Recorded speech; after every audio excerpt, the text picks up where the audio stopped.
Welcome to this compilation of 4 sci-fi short stories about life on Mars. I'll be narrating $1,000 a Plate by Jack McKenty, Valley of Dreams by Stanley G. Weinbaum, Unwelcome Tenant by Roger D., and A Zloor for Your Trouble by Mack Reynolds. $1,000 a Plate by Jack McKenty, narrated by William Sky. When Mardi Gras shot off its sky rockets, Mars Observatory gave it the works. Fireworks.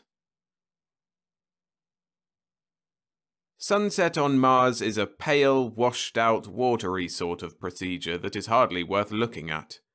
The shadows of the cactus lengthen, the sun goes down without the slightest hint of colour or display, and everything is dark.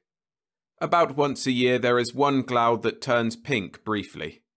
But even the travel books devote more space describing the new sign adorning the Canal Casino than they do on the sunset. The night sky is something else again. Each new crop of tourists goes to bed at sunrise the day after arrival with stiff necks from looking up all night. The craters of the moons are visible to the naked eye, and even a cheap pair of opera glasses can pick out the buildings of the Deimos space station. A typical comment from a sightseer is, "Just think, Fred, we were way up there only 12 hours ago." At fairly frequent intervals, the moons eclipse. The local Chamber of Commerce joins with the gambling casinos to use these occasions as excuses for a celebration. The Mardi Gras includes floats, costumes, liquor, women, gambling, and finishes off with a display of fireworks and a stiff note of protest from the nearby Mars Observatory. The day after a particularly noisy, glaring fireworks display, the top brass of the observatory called an emergency meeting. The topic was not a new one, but fresh evidence in the form of several still wet photographic plates showing out-of-focus skyrocket trails and a galaxy of first-magnitude aerial cracker explosions was presented. "I maintain they fire them in our direction on purpose," one scientist declared. This was considered to be correct because the other directions around town were oil refineries and the homes of the casino owners. "Why don't we just move the observatory way out in the desert?" a technician demanded. "It wouldn't be much of a job." "It would be a tremendous job," said Dr. Morton, the physicist. "If not for the glare of city lights on Earth, we wouldn't have had to move our telescopes to the moon. If not for the gravel falling out of the sky on the moon, making it necessary to resurface the reflectors every week, we wouldn't have had to move to Mars. Viewing conditions here are just about perfect, except for the immense cost of transporting the equipment, building materials, workmen, and paying us triple time for working so far from home. Why, did you ever figure the cost of a single photographic plate? What with salaries, freight to and from Earth, maintenance and all the rest, it's enormous."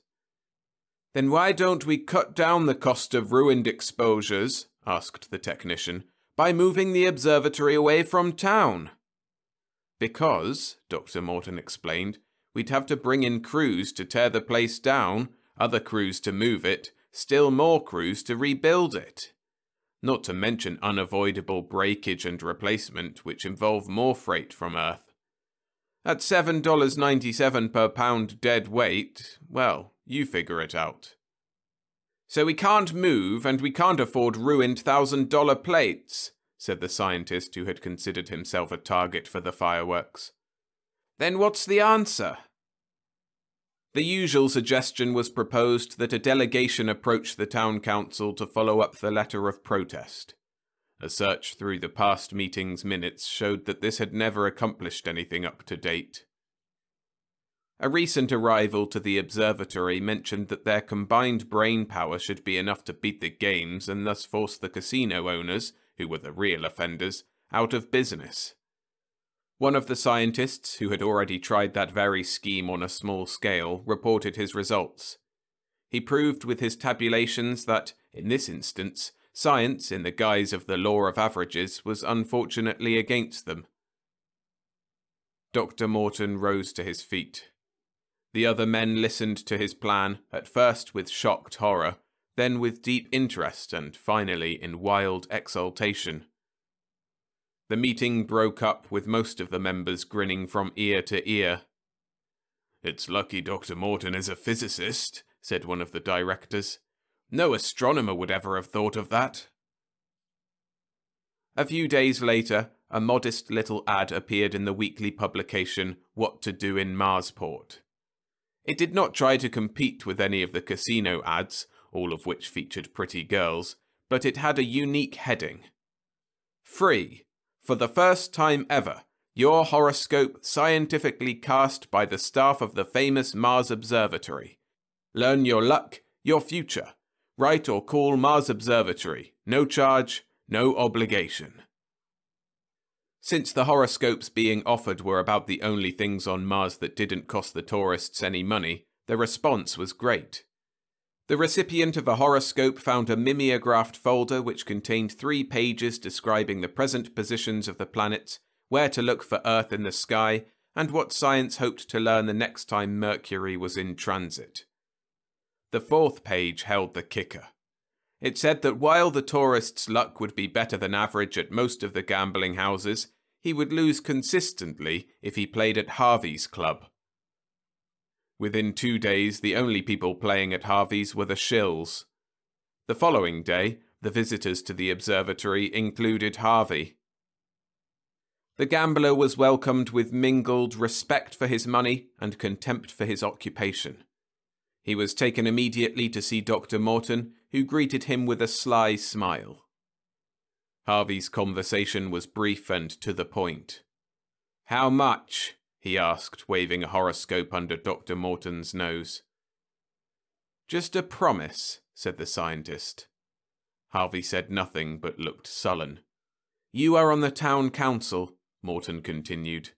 "Now, the next time the question of tourist entertainment is discussed, we want you to vote against a fireworks display." He then explained how important plates had been ruined by skyrocket trails. Harvey listened with great interest, especially when Dr. Morton flatly stated that each casino, in turn, would get the same publicity in the horoscopes. "The council members are all for the tourists," Harvey commented, "and you guys are supposed to be nuts, like all scientists. But I'll do like you say." He reached into his pocket. "Here's $50. Use it for a full-page ad this time and do the Desert Sands Casino in your next horoscope. And say, before I go, can I look through the telescope? I never seem to have the time before." At weekly intervals, Dr. Morton did the Desert Sands, Franklin's Paradise, the Martian Gardens, and the Two Moons Club. From each owner he extracted the same promise to vote against the fireworks at the council meetings. The technique was settling down to a routine. Each victim came, made the promise, paid for the following week's ad, named the next casino, and was taken on a tour of the observatory. Then disaster struck. It took the form of an interplanetary telegram from Harvard Observatory, their parent organization. It read, "Earth newspapers carrying accounts of horoscopes published by your organization very unscientific, must stop at once, find other solution. L.K. Bell, Director." Dr. Morton was eating alone in the staff dining room when he noticed a familiar face beside him. "Harvey," he said, "guess you've come down to gloat over our misfortune." "No, Professor," said Harvey. "You've got my promise to help you boys, and I'll stick by you. It's a rotten shame, too. You just about made it. The rest of the club owners saw the writing on the wall and were going to cooperate with you when the telegram came. All of us got contacts in the telegraph office, so they heard about it soon as it arrived and stayed away." Dr. Morton said, "Yes, I supposed they would. There's not much we can do now." "There are 13 members on the council," Harvey continued, "and you've got 5 of us. If that telegram had only come 1 day later, no more fireworks. But I got an idea." Dr. Morton pushed aside his empty coffee cup and stood up. Let's get out in the fresh air. The town council was adding insult to injury by staging one of the biggest fireworks displays ever. It consisted of practically all skyrockets. Dr. Morton expressed wonder at their supply. Harvey explained that they were made right on Mars. He went on to tell his idea. I was real interested in everything when you took me around the first time I was here, the gambler said. The same goes for the other boys who saw the place. Most of us meant to come out here and look around sometime, but you people work nights, and us mostly working nights too. We never got around to it. How about arranging an exclusive tour sometime, just for the club operators and their help? Then when they see everything, you could offer to name a star after them or something. If I hadn't already promised, I'd be willing to promise just to be able to point in the sky and say, that's Harvey's star. Dr. Morton smiled gently. That's a wonderful idea, he said, but I don't think it would work. Any stars worth looking at with the naked eye already have names. The only ones we could name after people are so far away that it would take an exposure of several hours just to see them on a photographic plate. You wouldn't be able to point yours out at all. Besides, Harvard Observatory wouldn't stand for this idea either. It would make as much sense to them as you naming a poker chip after me. He sighed. But in any case, we would like to have all the owners over sometime. It might improve relations somewhat. The two of them watched a rocket wobble all over the sky before exploding. Let's go back inside, said the physicist. Maybe we can arrange that tour for Sunday. Sunday afternoon, the visitors, presumably softened up by what one of the chemists thought were martinis, were seated in the lecture hall listening to Dr. Morton's concluding remarks. One of the technicians is working on a gadget with a photocell that closes the shutter on the film when a rocket goes up, Dr. Morton was saying. It should cut down the exposure time a great deal. Right now, every night may be significant. If the plates from any one night are spoiled, we may not be able to duplicate them for a Martian year. Mankind is preparing the first trip to another star, and the work of Mars Observatory is necessary to ensure the success of that trip. You gentlemen are rightly the leaders of Mars, and so it is up to you to decide whether or not that success will be possible. He sat down to a smattering of applause. The visitors, except Harvey, then left. It didn't go over, Professor, said Harvey. I know, said Dr. Morton. That washes out that plan. He turned to the gambler. You're the only person I can trust with this, he said. How would you like to help me make some fireworks? 1 week later, the two men had everything ready. That night, as quietly as possible, they moved to a position behind a fence near the skyrocket launching racks. Dr. Morton was carrying a compass, a flashlight, and a small clinometer. Harvey was struggling with two large skyrockets. He whispered, What if we miss, or they go off too soon or something? Nonsense, Harvey, said Dr. Morton. He busied himself with the flashlight and compass and carefully aimed one of the rockets. You forget I am a physicist. He then aimed the other rocket and checked elevation with the clinometer. The fuels are standard, and I worked out the trajectories on the computer. Ready with your match? These are going to explode in the canal and get everybody in the canal casino all wet. He peeked over the fence to see how the regular display was doing. Here comes their finale. Ready, set, light. Covered by the launching of the last of the official display, their two rockets arced up and away. One of them did explode in the canal, and most of the casino's patrons did get wet. But the other wobbled off to the right, landed on the roof of Harvey's bachelor home, and burned it to the ground. Dr. Morton sat numbly in front of his typewriter, staring at a letter. He couldn't seem to find the right words for what he wished to say. He tried to derive inspiration from a glossy photograph lying on the table beside him.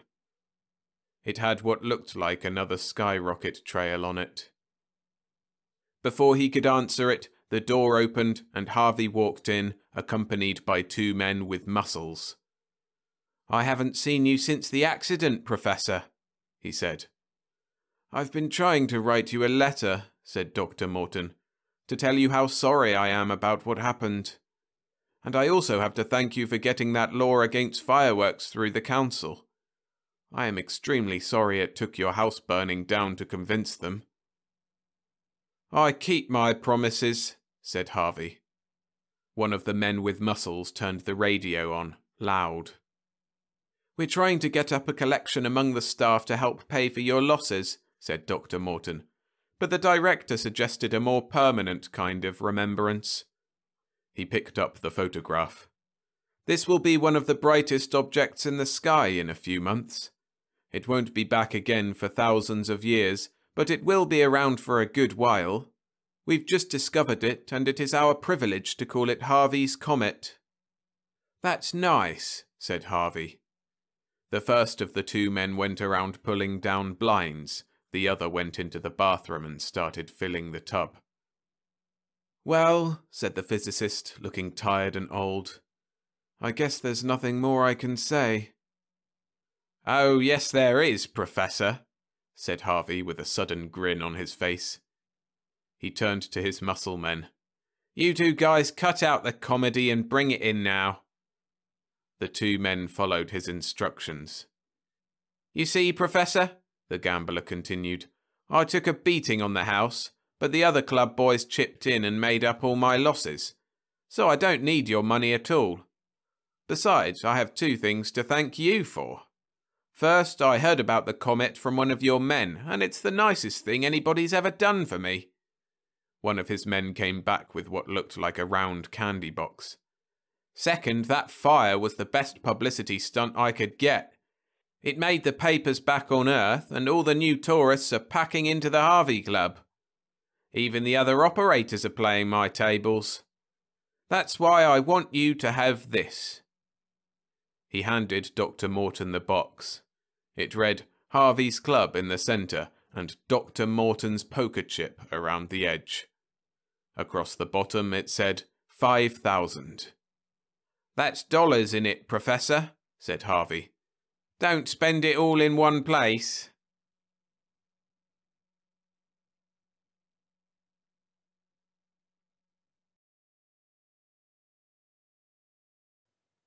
If you're enjoying the stories, hit the like button to help the channel grow.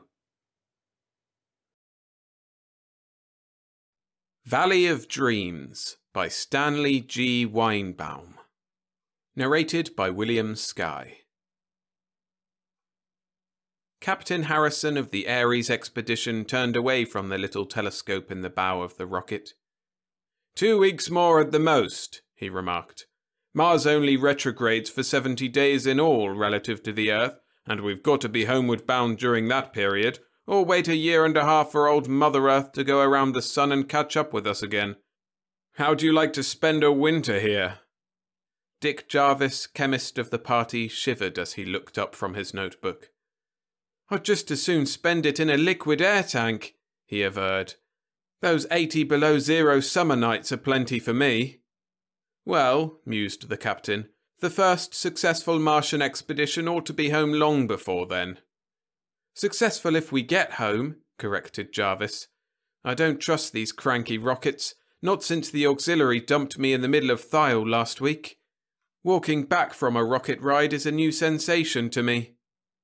Which reminds me, returned Harrison, that we've got to recover your films. They're important if we're to pull this trip out of the red. Remember how the public mobbed the first moon pictures? Our shots ought to pack 'em to the doors. And the broadcast rights too. We might show a profit for the Academy. What interests me, countered Jarvis, is a personal profit. A book, for instance. Exploration books are always popular. Martian Deserts. How's that for a title? Lousy, grunted the captain. Sounds like a cookbook for desserts. You'd have to call it Love Life of a Martian or something like that. Jarvis chuckled. Anyway, he said, if we once get back home, I'm going to grab what profit there is and never get any farther from the Earth than a good stratosphere plane'll take me. I've learned to appreciate the planet after ploughing over this dried up pill we're on now. I'll lay you odds you'll be back here year after next, grinned the captain. You'll want to visit your pal, that trick ostrich. Tweel? The other's tone sobered. I wish I hadn't lost him at that. He was a good scout. I'd never have survived the dream beast but for him. And that battle with the pushcart things, I never even had a chance to thank him. A pair of lunatics, you two, observed Harrison. He squinted through the port at the grey gloom of the Mare Chimerium. There comes the sun. He paused. Listen, Dick. You and Leroy take the other auxiliary rocket and go out and salvage those films. Jarvis stared. Me and Leroy? He echoed ungrammatically. Why not me and Putz? An engineer would have some chance of getting us there and back if the rocket goes bad on us. The captain nodded toward the stern, whence issued at that moment a medley of blows and guttural expletives. Putz is going over the inside of the Ares, he announced. He'll have his hands full until we leave, because I want every bolt inspected. It's too late for repairs once we cast off. And if Leroy and I crack up? That's our last auxiliary. Pick up another ostrich and walk back, suggested Harrison gruffly. Then he smiled. If you have trouble, we'll hunt you out in the Ares, he finished. Those films are important. He turned. Leroy! The dapper little biologist appeared, his face questioning. You and Jarvis are off to salvage the auxiliary, the captain said. Everything's ready and you'd better start now. Call back at half-hour intervals. I'll be listening. Leroy's eyes glistened. Perhaps we land for specimens, no? He queried. Land if you want to. This golf ball seems safe enough. Except for the dream beast, muttered Jarvis with a faint shudder. He frowned suddenly. Say, as long as we're going that way, suppose I have a look for Tweel's home. He must live off there somewhere, and he's the most important thing we've seen on Mars. Harrison hesitated. If I thought you could keep out of trouble, he muttered. All right, he decided. Have a look. There's food and water aboard the auxiliary. You can take a couple of days. But keep in touch with me, you saps. Jarvis and Leroy went through the airlock out to the grey plain. The thin air, still scarcely warmed by the rising sun, bit flesh and lung like needles, and they gasped with a sense of suffocation. They dropped to a sitting posture, waiting for their bodies, trained by months in acclimatization chambers back on Earth, to accommodate themselves to the tenuous air. Leroy's face, as always, turned a smothered blue, and Jarvis heard his own breath rasping and rattling in his throat. But in 5 minutes the discomfort passed. They rose and entered the little auxiliary rocket that rested beside the black hull of the Ares. The underjets roared out their fiery atomic blast. Dirt and bits of shattered biopods spun away in a cloud as the rocket rose. Harrison watched the projectile trail its flaming way into the south, then turned back to his work. It was 4 days before he saw the rocket again. Just at evening, as the sun dropped behind the horizon with the suddenness of a candle falling into the sea, the auxiliary flashed out of the southern heavens, easing gently down on the flaming wings of the underjets. Jarvis and Leroy emerged, passed through the swiftly gathering dusk, and faced him in the light of the Ares. He surveyed the two. Jarvis was tattered and scratched, but apparently in better condition than Leroy, whose dapperness was completely lost. The little biologist was pale as the nearer moon that glowed outside. One arm was bandaged in thermoskin, and his clothes hung in veritable rags. But it was his eyes that struck Harrison most strangely. To one who lived these many weary days with the diminutive Frenchman, there was something queer about them. They were frightened, plainly enough, and that was odd, since Leroy was no coward, or he'd never have been one of the 4 chosen by the Academy for the first Martian expedition. But the fear in his eyes was more understandable than that other expression. that queer fixity of gaze like one in a trance, or like a person in an ecstasy. Like a chap who's seen heaven and hell together, Harrison expressed it to himself. He was yet to discover how right he was. He assumed a gruffness as the weary pair sat down. "You're a fine-looking couple," he growled. "I should have known better than to let you wander off alone." He paused. "Is your arm all right, Leroy? Need any treatment?" Jarvis answered. "It's all right, just gashed. No danger of infection here, I guess. Leroy says there aren't any microbes on Mars." "Well," exploded the captain, "let's hear it then. Your radio report sounded screwy. Escaped from paradise? Ha!" "I didn't want to give details on the radio," said Jarvis soberly. "You'd have thought we'd gone loony." "I think so anyway." "Moi aussi," muttered Leroy. "I too." "Shall I begin at the beginning?" queried the chemist. "Our early reports were pretty nearly complete." He stared at Putz, who had come in silently, his face and hands blackened with carbon, and seated himself beside Harrison. "At the beginning," the captain decided. "Well," began Jarvis, "we got started all right and flew due south along the meridian of the Aries, same course I'd followed last week. I was getting used to this narrow horizon, so I didn't feel so much like being cooped under a big bowl, but one does keep overestimating distances. Something 4 miles away looks 8 when you're used to terrestrial curvature, and that makes you guess its size just 4 times too large. A little hill looks like a mountain until you're almost over it." "I know that," grunted Harrison. "Yes, but Leroy didn't, and I spent our first couple of hours trying to explain it to him. By the time he understood, if he does yet, we were past Chimerium and over that Xanthus desert, and then we crossed the canal with the mud city and the barrel-shaped citizens and the place where Tweel had shot the dream beast. And nothing would do for Pierre here but that we put down so he could practice his biology on the remains. So we did. The thing was still there. No sign of decay. Couldn't be, of course, without bacterial forms of life, and Leroy says that Mars is as sterile as an operating table." "Comme le cœur d'une fileuse," corrected the little biologist, who was beginning to regain a trace of his usual energy. "Like an old maid's heart."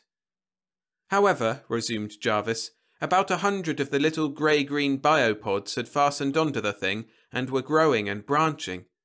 Leroy found a stick and knocked 'em off, and each branch broke away and became a biopod crawling around with the others. So he poked around at the creature, while I looked away from it. Even dead, that rope-armed devil gave me the creeps. And then came the surprise. The thing was part plant." "C'est vrai," confirmed the biologist. "It's true." "It was a big cousin of the biopods," continued Jarvis. "Leroy was quite excited.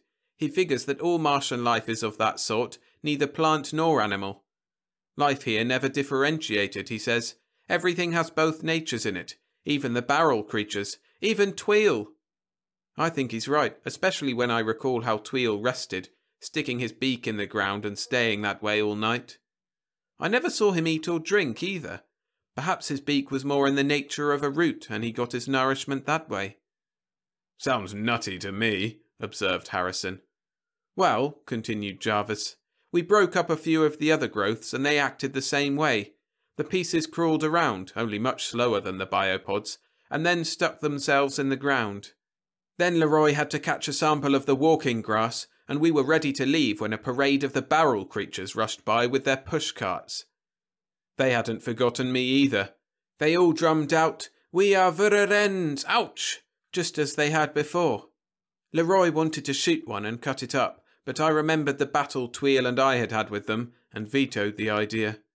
But he did hit on a possible explanation as to what they did with all the rubbish they gathered." "Made mud pies, I guess," grunted the captain. "More or less," agreed Jarvis. "They use it for food, Leroy thinks. If they're part vegetable, you see, that's what they'd want. Soil with organic remains in it to make it fertile. That's why they ground up sand and biopods and other growths all together, see?" "Dimly," countered Harrison. "How about the suicides?" Leroy had a hunch there, too. The suicides jump into the grinder when the mixture has too much sand and gravel. They throw themselves in to adjust the proportions." Rats, said Harrison disgustedly. Why couldn't they bring in some extra branches from outside? Because suicide is easier. You've got to remember that these creatures can't be judged by earthly standards. They probably don't feel pain, and they haven't got what we'd call individuality. Any intelligence they have is the property of the whole community, like an ant heap. That's it. Ants are willing to die for their anthill, so are these creatures. So are men, observed the captain, if it comes to that. Yes, but men aren't exactly eager. It takes some emotion like patriotism to work them to the point of dying for their country. These things do it all in a day's work. He paused. Well, we took some pictures of the dream beast and the barrel creatures, and then we started along. We sailed over Xanthus, keeping as close to the meridian of the Aries as we could, and pretty soon we crossed the trail of the pyramid builder. So we circled back to let Leroy take a look at it, and when we found it, we landed. The thing had completed just 2 rows of bricks since Tweel and I left it, and there it was, breathing in silicon and breathing out bricks as if it had eternity to do it in, which it has. Leroy wanted to dissect it with a Boland explosive bullet, but I thought anything that had lived for 10 million years was entitled to the respect due old age, so I talked him out of it. He peeped into the hole on top of it and nearly got beamed by the arm coming up with a brick, and then he chipped off a few pieces of it which didn't disturb the creature a bit. He found the place I'd chipped, tried to see if there was any sign of healing, and decided he could tell better in 2,000 or 3,000 years. So we took a few shots of it and sailed on. Mid-afternoon we located the wreck of my rocket. Not a thing disturbed. We picked up my films and tried to decide what next. I wanted to find Tweel if possible. I figured from the fact of his pointing south that he lived somewhere near Thiel. We plotted our route and judged that the desert we were in now was Thiel 2. Thiel 1 should be east of us. So, on a hunch, we decided to have a look at Thiel 1, and away we buzzed. Der Mottos? Queried Putz, breaking his long silence. For a wonder, we had no trouble, Carl. Your blast worked perfectly. So we hummed along pretty high to get a wider view, I'd say about 50,000 feet. Thiel 2 spread out like an orange carpet, and after a while we came to the grey branch of the Mare Cronium that bounded it. That was narrow. We crossed it in half an hour, and there was Thiel 1, same orange-hued desert as its mate. We veered south toward the Mare Australe and followed the edge of the desert, and towards sunset we spotted it. Spotted? Echoed Putz. What was spotted? The desert was spotted, with buildings. Not one of the mud cities of the canals, although a canal went through it. From the map we figured the canal was a continuation of the one Schiaparelli called Ascanius. We were probably too high to be visible to any inhabitants of the city, but also too high for a good look at it, even with the glasses. However, it was nearly sunset anyway, so we didn't plan on dropping in. We circled the place. The canal went out into the Mare Australe, and there, glittering in the south, was the melting polar ice cap. The canal drained it. We could distinguish the sparkle of water in it. Off to the southeast, just at the edge of the Mare Australe, was a valley, the first irregularity I'd seen on Mars, except the cliffs that bounded Xanthus and Thiel 2. We flew over the valley. Jarvis paused suddenly and shuddered. Leroy, whose colour had begun to return, seemed to pale. The chemist resumed. Well, the valley looked all right then. Just a grey waste, probably full of crawlers like the others. We circled back over the city. Say, I want to tell you that place was, well, gigantic. It was colossal. At first I thought the size was due to that illusion I spoke of, you know, the nearness of the horizon. But it wasn't that. We sailed right over it, and you've never seen anything like it. But the sun dropped out of sight right then. I knew we were pretty far south, latitude 60, but I didn't know just how much night we'd have. Harrison glanced at a Schiaparelli chart. About 60, eh? He said. Close to what corresponds to the Antarctic Circle. You'd have about 4 hours of night of this season. 3 months from now you'd have none at all.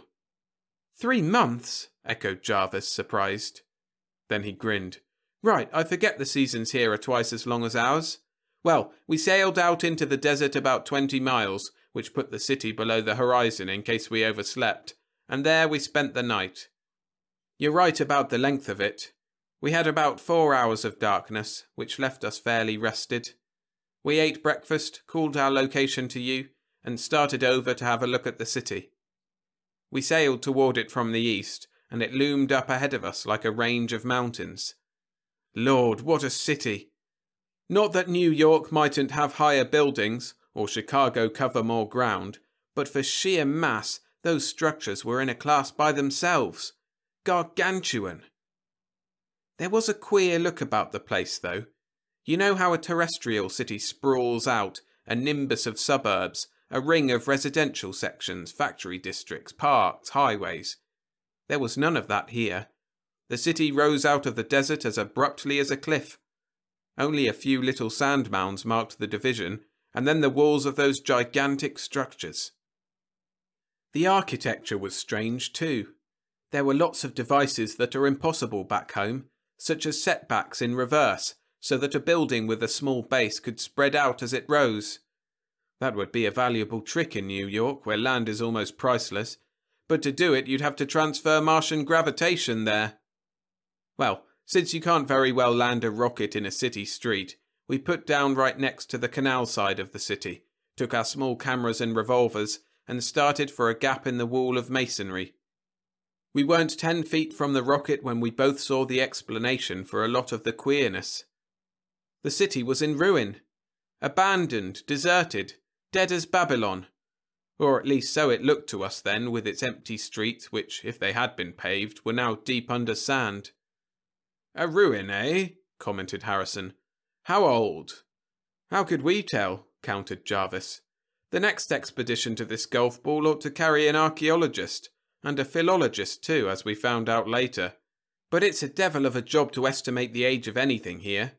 Things weather so slowly that most of the buildings might have been put up yesterday. No rainfall, no earthquakes, no vegetation is here to spread cracks with its roots. Nothing. The only aging factors here are the erosion of the wind, and that's negligible in this atmosphere, and the cracks caused by changing temperature. And one other agent, meteorites. They must crash down occasionally on the city, judging from the thinness of the air, and the fact that we've seen 4 strike ground right here near the Aries. 7, corrected the captain. 3 dropped while you were gone. Well, damage by meteorites must be slow anyway. Big ones would be as rare here as on Earth, because big ones get through in spite of the atmosphere, and those buildings could sustain a lot of little ones. My guess at the city's age, and it may be wrong by a big percentage, would be 15,000 years. Even that's thousands of years older than any human civilization. 15,000 years ago was the late Stone Age in the history of mankind. So Leroy and I crept up to those tremendous buildings feeling like pygmies, sort of awestruck and talking in whispers. I tell you, it was ghostly walking down that dead and deserted street, and every time we passed through a shadow, we shivered, and not just because shadows are cold on Mars.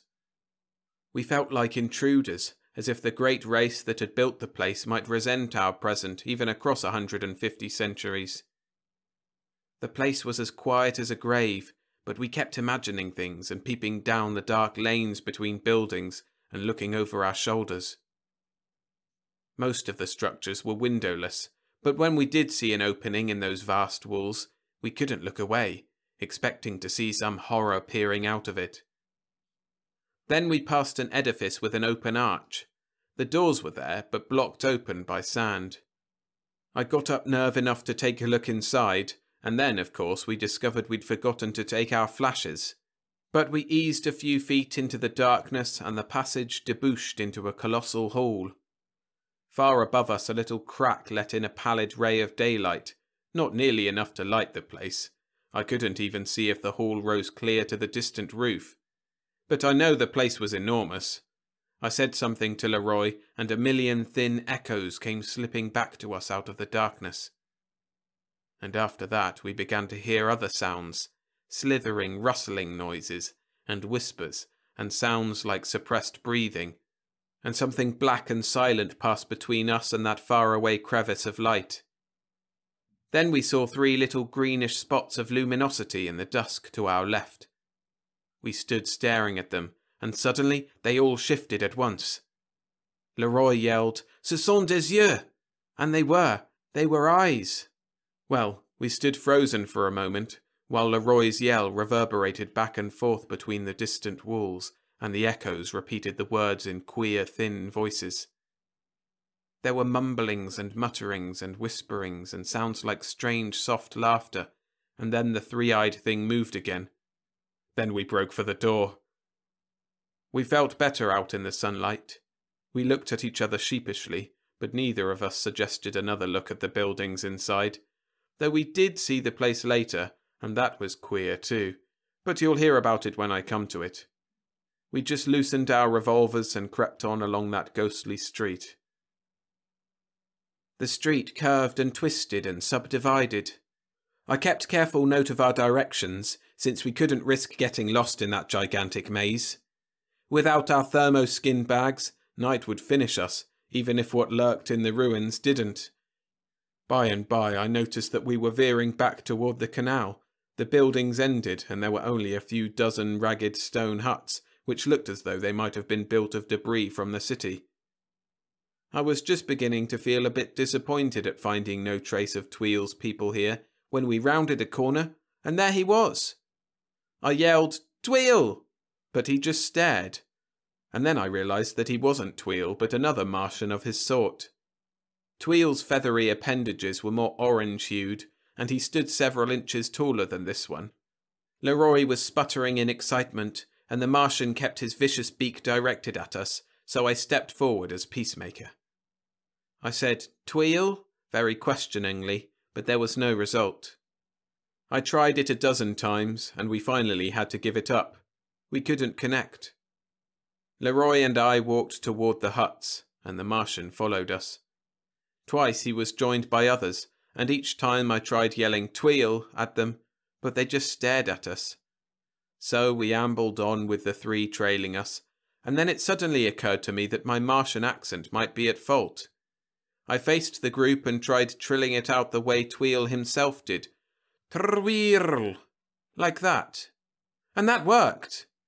One of them spun his head around a full 90 degrees and screeched, "Trweerl!" And a moment later, like an arrow from a bow, Tweel came sailing over the nearer hut to land on his beak in front of me.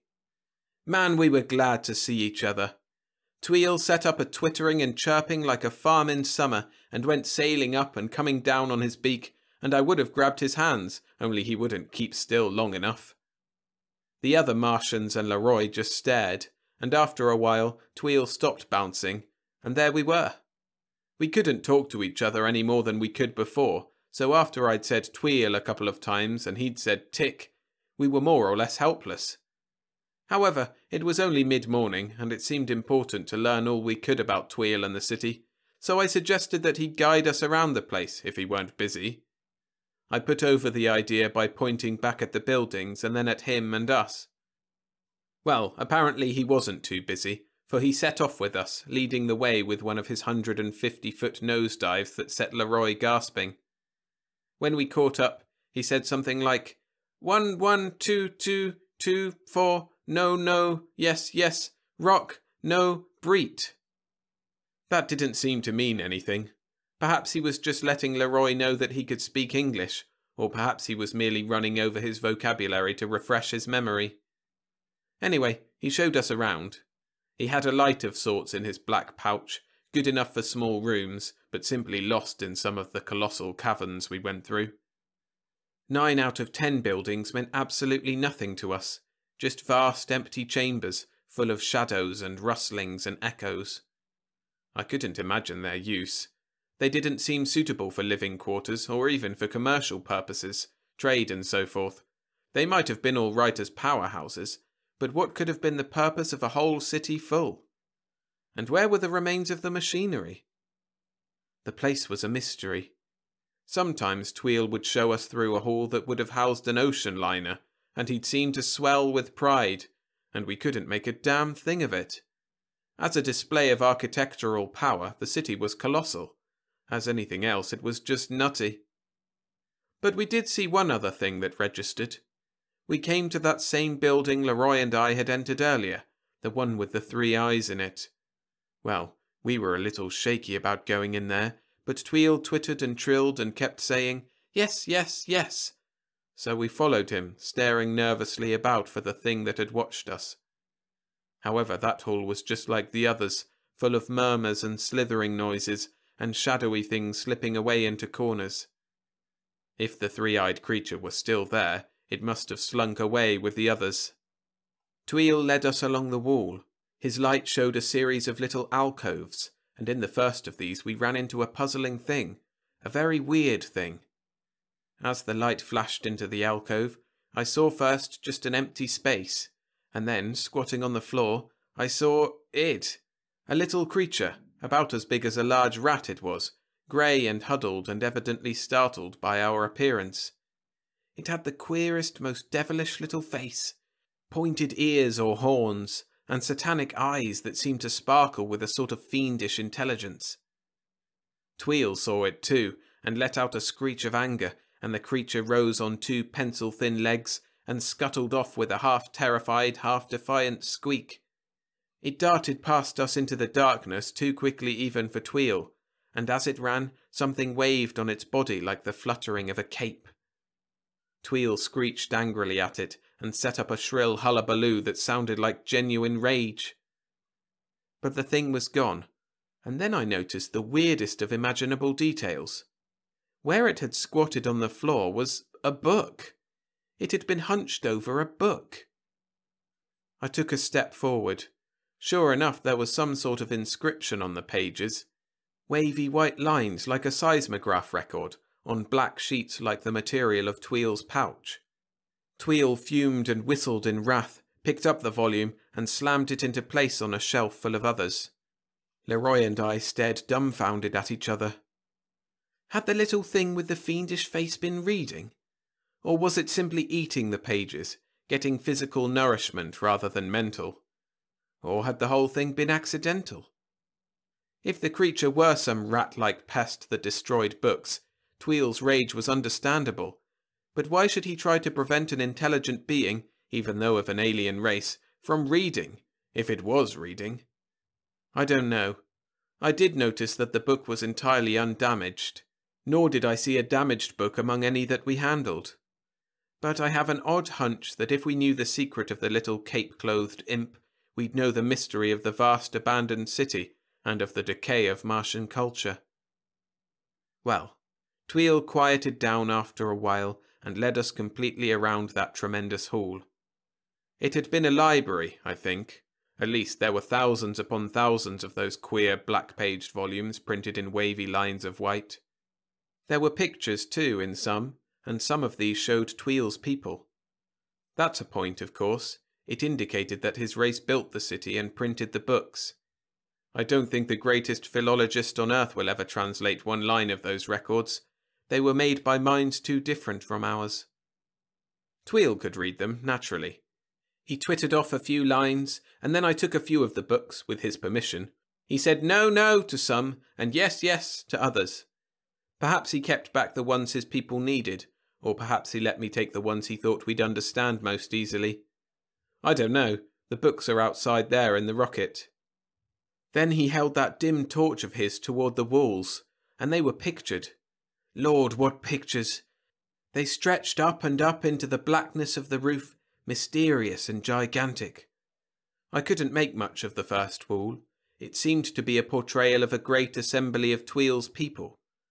Perhaps it was meant to symbolize society or government. But the next wall was more obvious. It showed creatures at work on a colossal machine of some sort, and that would be industry or science. The back wall had corroded away in part, from what we could see. I suspected the scene was meant to portray art, but it was on the fourth wall that we got a shock that nearly dazed us. I think the symbol was exploration or discovery.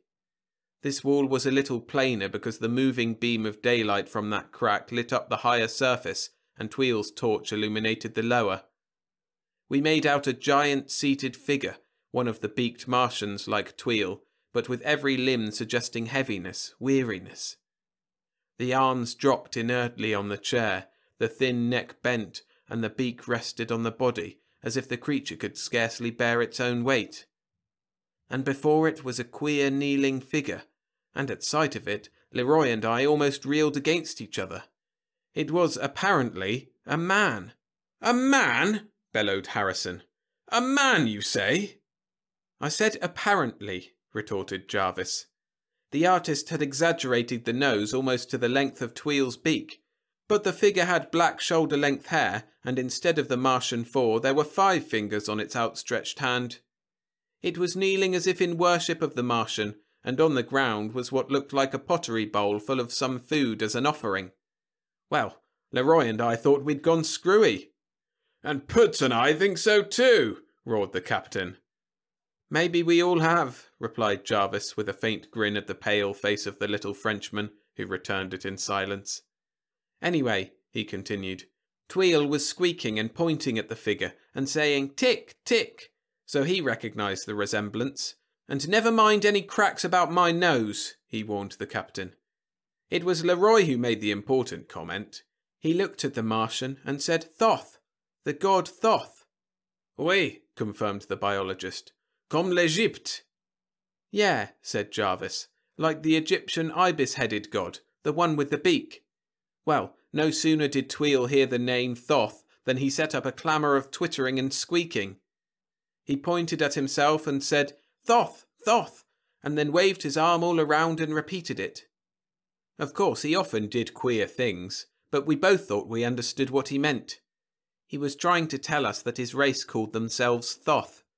Do you see what I'm getting at? "I see all right," said Harrison. "You think the Martians paid a visit to the Earth, and the Egyptians remembered it in their mythology. Well, you're off then. There wasn't any Egyptian civilization 15,000 years ago." "Wrong," grinned Jarvis. "It's too bad we haven't an archaeologist with us, but Leroy tells me that there was a Stone Age culture in Egypt then, the pre-dynastic civilization." "Well, even so, what of it?" "Plenty. Everything in that picture proves my point. The attitude of the Martian, heavy and weary, that's the unnatural strain of terrestrial gravitation. The name Thoth, Leroy tells me Thoth was the ancient god of philosophy and the inventor of writing. Get that? They must have picked up the idea from watching the Martian take notes. It's too much for coincidence that Thoth should be beaked and ibis-headed, and that the beaked Martians call themselves Thoth." "Well, I'll be hanged. But what about the nose on the Egyptian? Do you mean to tell me that Stone Age Egyptians had longer noses than ordinary men?" "Of course not. It's just that the Martians very naturally cast their paintings in Martianized form. Don't human beings tend to relate everything to themselves? That's why dugongs and manatees started the mermaid myths. Sailors thought they saw human features on the beasts. So the Martian artist, drawing either from descriptions or imperfect photographs, naturally exaggerated the size of the human nose to a degree that looked normal to him. Or anyway, that's my theory." "Well, it'll do as a theory," grunted Harrison. "What I want to hear is why you two got back here looking like a couple of year-before-last birds' nests." Jarvis shuddered again and cast another glance at Leroy. The little biologist was recovering some of his accustomed poise, but he returned the glance with an echo of the chemist's shudder. "We'll get to that," resumed the latter. "Meanwhile, I'll stick to Tweel and his people. We spent the better part of 3 days with them, as you know. I can't give every detail, but I'll summarise the important facts and give our conclusions, which may not be worth an inflated franc. It's hard to judge this dried-up world by earthly standards. We took pictures of everything possible. I even tried to photograph that gigantic mural in the library, but unless Tweel's lamp was unusually rich in actinic rays, I don't suppose it'll show. And that's a pity, since it's undoubtedly the most interesting object we've found on Mars, at least from a human viewpoint." Tweel was a very courteous host. He took us to all the points of interest, even the new waterworks. Putz's eyes brightened at the word. "Waterworks?" he echoed. "For what?" "For the canal, naturally." They have to build up a head of water to drive it through. That's obvious. He looked at the captain. You told me yourself that to drive water from the polar caps of Mars to the equator was equivalent to forcing it up a 20-mile hill, because Mars is flattened at the poles and bulges at the equator, just like the Earth. That's true, agreed Harrison. Well, resumed Jarvis, this city was one of the relay stations to boost the flow. Their power plant was the only one of the giant buildings that seemed to serve any useful purpose, and that was worth seeing. I wish you'd seen it, Carl. You'll have to make what you can from our pictures. It's a sun power plant. Harrison and Putz stared. Sun power? Grunted the captain. That's primitive. And an engineer added an emphatic "Yah" of agreement. Not as primitive as all that, corrected Jarvis. The sunlight focused on a queer cylinder in the centre of a big concave mirror, and they drew an electric current from it. The juice worked the pumps. A thermocouple, ejaculated Putz. That sounds reasonable. You can judge by the pictures. But the power plant had some queer things about it. The queerest was that the machinery was tended not by Tweel's people, but by some of the barrel-shaped creatures like the one in Xanthus. He gazed around at the faces of his auditors. There was no comment. Get it? He resumed. At their silence he proceeded. I see you don't. Leroy figured it out, but whether rightly or wrongly, I don't know. He thinks that the Barrels and Tweels race have a reciprocal arrangement, like bees and flowers on Earth. The flowers give honey for the bees carry pollen for the flowers. See? The Barrels tend the works and Tweels people build the canal system. The Xanthus city must have been a boosting station. That explains the mysterious machines I saw. And Leroy believes further that it isn't an intelligent arrangement, not on the part of the Barrels at least, but that it's been done for so many thousands of generations that it's become instinctive, a tropism, just like the actions of ants and bees. The creatures have been bred to it. Nuts, observed Harrison. Let's hear you explain the reason for that big empty city then. Sure. Tweel's civilization is decadent, that's the reason. It's a dying race, and out of all the millions that must once have lived there, Tweel's couple of hundred companions are the remnant. They're an outpost, left to tend the source of the water at the polar cap. Probably there are still a few respectable cities left somewhere on the canal system, most likely near the tropics. It's the last gasp of a race, and a race that reached a higher peak of culture than man. Huh? Said Harrison. Then why are they dying? Lack of water? I don't think so, responded the chemist. If my guess at the city's age is right, 15,000 years wouldn't make enough difference in the water supply, nor 100,000 for that matter. It's something else, though the water's doubtless a factor. Das Wasser, cut in Putz. Wer goes dat? Even a chemist knows that, scoffed Jarvis. At least on Earth. Here I'm not so sure, but on Earth every time there's a lightning flash, it electrolyses some water vapour into hydrogen and oxygen, and then the hydrogen escapes into space, because terrestrial gravitation won't hold it permanently. And every time there's an earthquake, some water is lost to the interior. Slow, but damned certain. He turned to Harrison. Right, Cap? Right, conceded the captain. But here, of course, no earthquakes, no thunderstorms. The loss must be very slow. Then why is the race dying? The sun power plant answers that, countered Jarvis. Lack of fuel, lack of power. No oil left, no coal left, if Mars ever had a carboniferous age, and no water power, just the driblets of energy they can get from the sun. That's why they're dying. With the limitless energy of the atom? Exploded Harrison. They don't know about atomic energy. Probably never did. Must have used some other principle in their spaceship. Then, snapped the captain, what makes you rate their intelligence above the human? We've finally cracked open the atom. Sure we have.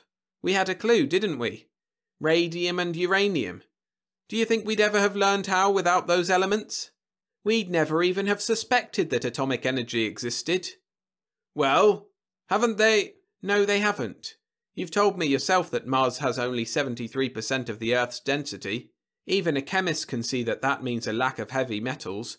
No osmium, no uranium, no radium. They didn't have the clue. Even so, that doesn't prove they're more advanced than we are. If they were more advanced, they'd have discovered it anyway. Maybe, conceded Jarvis. I'm not claiming that we don't surpass them in some ways, but in others they're far ahead of us. In what, for instance? Well, socially, for one thing. Huh? How do you mean? Jarvis glanced in turn at each of the three that faced him. He hesitated.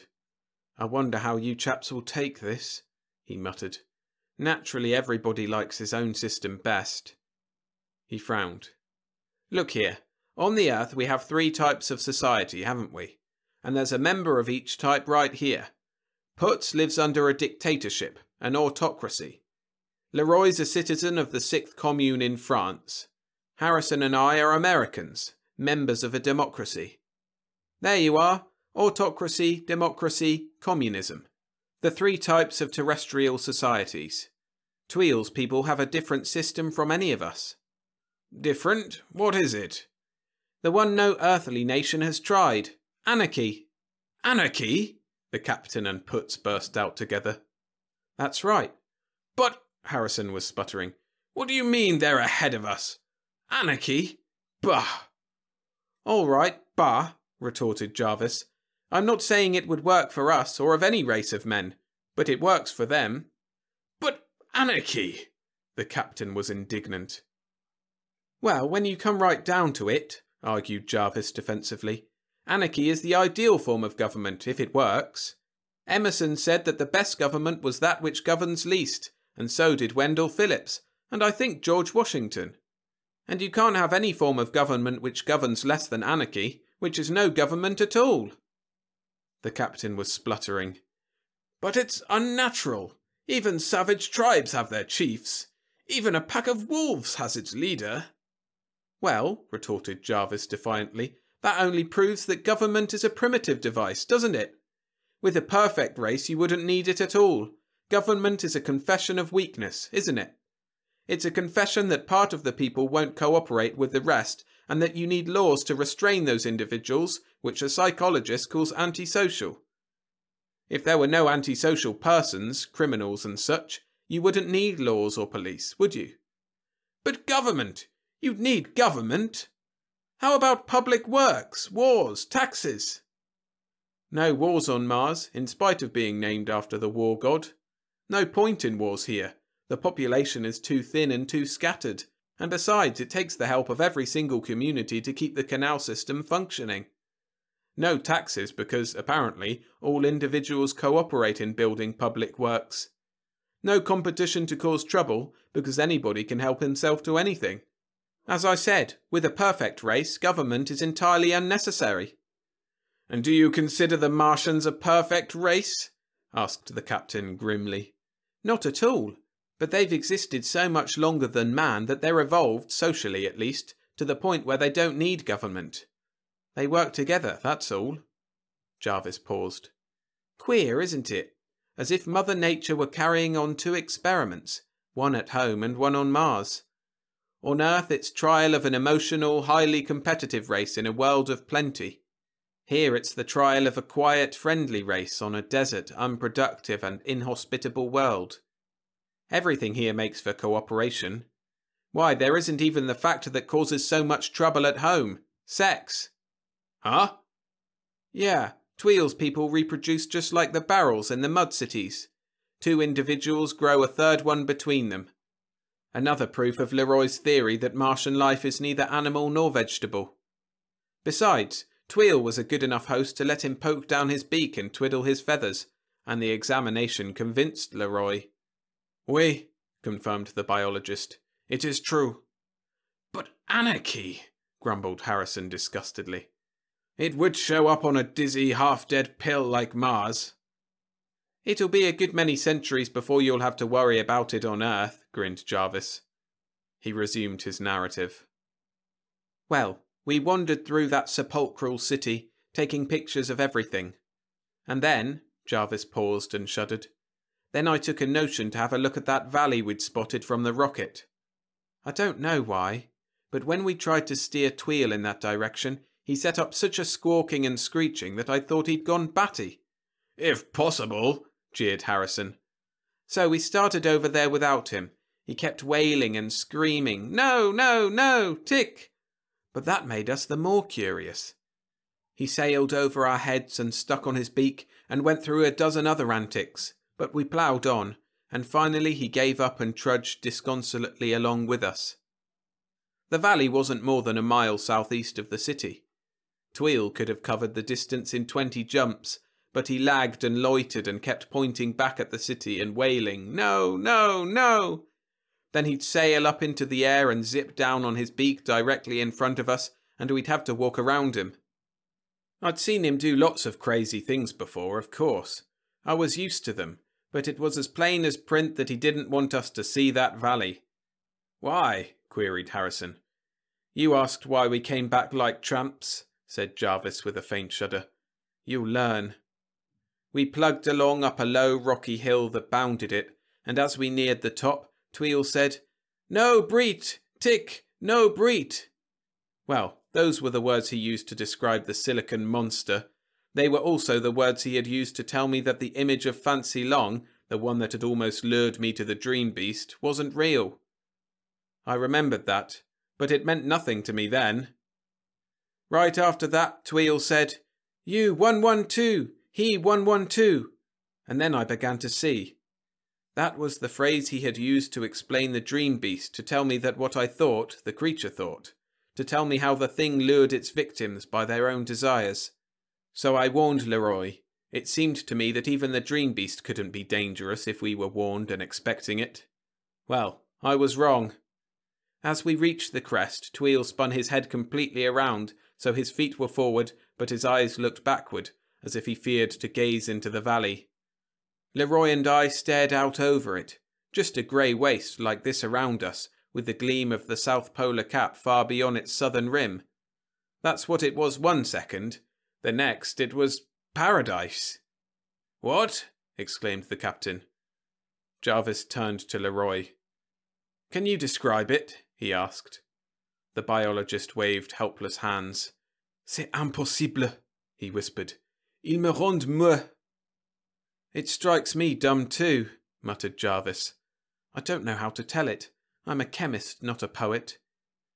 Paradise is as good a word as I can think of, and that's not at all right. It was paradise and hell in one." "Will you talk sense?" growled Harrison. "As much of it as makes sense. I tell you, one moment we were looking at a grey valley covered with blobby plants, and the next, Lord, you can't imagine that next moment. How would you like to see all your dreams made real? Every desire you'd ever had gratified? Everything you'd ever wanted there for the taking?" "I'd like it fine," said the captain. "You're welcome then. Not only your noble desires, remember. Every good impulse, yes, but also every nasty little wish, every vicious thought, everything you'd ever desired, good or bad. The dream beasts are marvellous salesmen, but they lack the moral sense." "The dream beasts?" "Yes, it was a valley of them. Hundreds, I suppose, maybe thousands. Enough at any rate to spread out a complete picture of your desires, even all the forgotten ones that must have been drawn out of the subconscious. A paradise of sorts. I saw a dozen Fancy Longs, in every costume I'd ever admired on her, and some I must have imagined. I saw every beautiful woman I'd ever known, and all of them pleading for my attention. I saw every lovely place I'd ever wanted to be, all packed queerly into that little valley. And I saw other things." He shook his head soberly. "It wasn't all exactly pretty. Lord, how much of the beast is left in us? I suppose if every man alive could have one look at that weird valley, and could see just once what nastiness is hidden in him, well, the world might gain by it. I thanked heaven afterwards that Leroy and even Tweel saw their own pictures and not mine." Jarvis paused again, then resumed. "I turned dizzy with a sort of ecstasy. I closed my eyes, and with eyes closed I still saw the whole thing. That beautiful, evil, devilish panorama was in my mind, not my eyes. That's how those fiends work, through the mind. I knew it was the dream beasts. I didn't need Tweel's wail of, "No, Breet, no, Breet." But I couldn't keep away. I knew it was death beckoning, but it was worth it for one moment with the vision. "Which particular vision?" asked Harrison dryly. Jarvis flushed. "No matter," he said. "But beside me I heard Leroy's cry of, 'Yvonne, Yvonne!' and I knew he was trapped like myself. I fought for sanity. I kept telling myself to stop, and all the time I was rushing headlong into the snare. Then something tripped me. Tweel. He had come leaping from behind. As I crashed down, I saw him flash over me, straight toward what I'd been running to, with his vicious beak pointed right at her heart." "Oh," nodded the captain. "Her heart." "Never mind that. When I scrambled up, that particular image was gone, and Tweel was in a twist of black ropey arms, just as when I first saw him. He'd missed a vital point in the beast's anatomy, but was jabbing away desperately with his beak. Somehow the spell had lifted, or partially lifted. I wasn't 5 feet from Tweel, and it took a terrific struggle, but I managed to raise my revolver and put a Boland shell into the beast. Out came a spurt of horrible black corruption, drenching Tweel and me, and I guess the sickening smell of it helped to destroy the illusion of that valley of beauty. Anyway, we managed to get Leroy away from the devil that had him, and the 3 of us staggered to the ridge and over. I had presence of mind enough to raise my camera over the crest and take a shot of the valley, but I'll bet it shows nothing but grey waste and writhing horrors. What we saw was with our minds, not our eyes. Jarvis paused and shuddered. "The brute half poisoned Leroy," he continued. "We dragged ourselves back to the auxiliary, called you, and did what we could to treat ourselves. Leroy took a long dose of the cognac that we had with us. We didn't dare try anything of Tweel's because his metabolism is so different from ours that what cured him might kill us. But the cognac seemed to work, and so after I'd done one other thing I wanted to do, we came back here, and that's all." "All, is it?" queried Harrison. "So you've solved all the mysteries of Mars, eh?" "Not by a damned sight," retorted Jarvis. "Plenty of unanswered questions are left." "Ja," snapped Putz.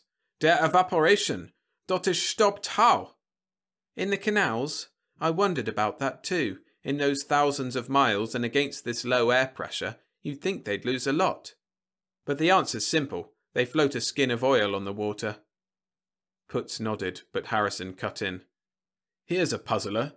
With only coal and oil, just combustion or electric power, where'd they get the energy to build a planet-wide canal system? Thousands and thousands of miles of them. Think of the job we had cutting the Panama Canal to sea level, and then answer that." "Easy," grinned Jarvis. "Martian gravity and Martian air, that's the answer. Figure it out. First, the dirt they dug only weighed 1/3 its Earth weight. Second, a steam engine here expands against 10 pounds per square inch less air pressure than on Earth. Third, they could build the engine 3 times as large here with no greater internal weight. And fourth, the whole planet's nearly level. Right, Putz?" The engineer nodded. "Ja, der steam engine, it is 27 times so effective here." "Well, there does go the last mystery then," mused Harrison. "Yeah?" queried Jarvis sardonically. "You answer these then.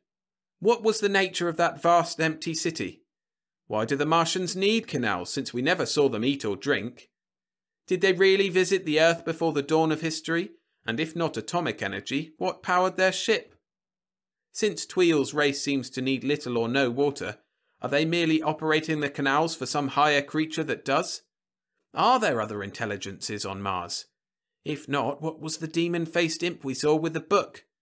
There are a few mysteries for you." "I know 1 or 2 more," growled Harrison, glaring suddenly at little Leroy. "You and your visions. Yvonne, eh? Your wife's name is Marie, isn't it?" The little biologist turned crimson. "Oui," he admitted unhappily. He turned pleading eyes on the captain. "Please," he said, "in Paris, tout le monde, everybody he think differently of those things, no?" He twisted uncomfortably. Please, you will not tell Marie, n'est-ce pas? Harrison chuckled. None of my business, he said. One more question, Jarvis. What was the one other thing you did before returning here? Jarvis looked diffident. Oh, that. He hesitated. Well, I sort of felt we owed Tweel a lot, so after some trouble we coaxed him into the rocket and sailed him out to the wreck of the first one, over on Thiel 2. Then, he finished apologetically, I showed him the atomic blast, got it working, and gave it to him. You what? Roared the captain. You turned something as powerful as that over to an alien race, maybe someday as an enemy race? Yes, I did, said Jarvis. Look here, he argued defensively. This lousy, dried-up pill of a desert called Mars will never support much human population. The Sahara Desert is just as good a field for imperialism and a lot closer to home. So we'll never find Tweel's race enemies. The only value we'll find here is commercial trade with the Martians. Then why shouldn't I give Tweel a chance for survival? With atomic energy, they can run their canal system 100% instead of only 1 out of 5, as Putz's observations showed. They can repopulate those ghostly cities. They can resume their arts and industries. They can trade with the nations of the earth. And I'll bet they can teach us a few things. He paused. If they can figure out the atomic blast, and I'll lay odds they can. They're no fools, Tweel and his ostrich-faced Martians.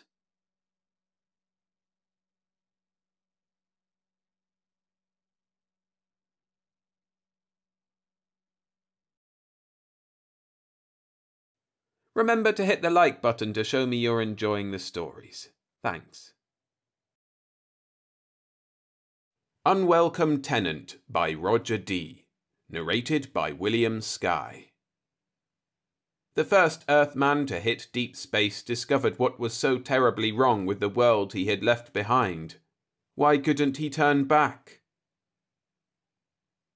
It happened just before he reached the 0 point, the no man's land in space where the attenuated gravity fields of 2 planets meet and cancel out.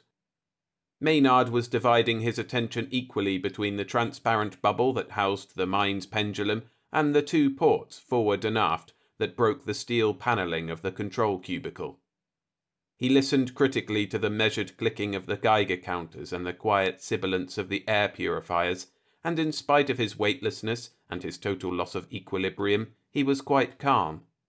But deep inside him, under his trained calmness, Maynard felt a steadily growing triumph, a swelling exultation that was a thing quite apart from scientific pride.